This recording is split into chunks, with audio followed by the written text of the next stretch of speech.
I wanted to talk a little bit about the inducement counter and about especially SCR system faults on in some calibrations, which are in industrial engines, in applications like that air compressor video we just saw a few days earlier, or might be a pump, a water pump at a river, something like that. First of all, the inducement counter can be enabled or disabled. Also, shutdown can be enabled or disabled. So if you had a water pump that was critical to keep running, to keep, say, a river from over flooding or something if they're doing work, then you can turn those shutdowns off and the engine would run even to destruction. So that's one thing. Again, these are all options. Some software packages, which is the calibration in the ECM that controls the engine, some packages have these options, some don't. There's hundreds and hundreds of calibrations, so it just depends. Next, the inducement counter, you can usually set between 0 and 4. I think the default might be 2 or 3. This was set at 4. And what that is, it allows, let's say the compressor quit running because, let's say the DEF pump failed. So they call a tech out there, the tech comes out, and the compressor's not running. He gets it started. He sees what the faults are, but he's got to do some tests on it. So it lets him start it even though there's a critical fault for the emission system that has, in this case, been allowed to shut the machine down. So he can start that and run it for up to 15 minutes to check the system and see if it's repaired.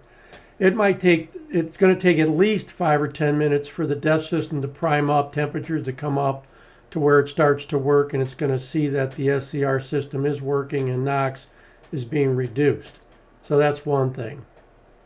If you noticed in that video, I had a quick little circle and an arrow and an exclamation point.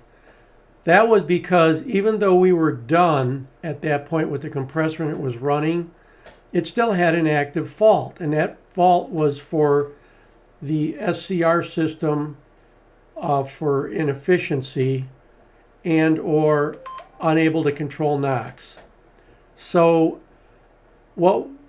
there are certain SCR faults that even when you correct the problem, they will never go inactive.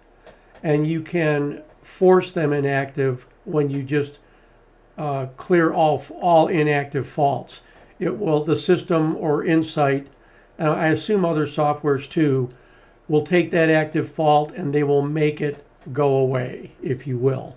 That's not true for all active faults, just certain SCR faults. In this case, this fault.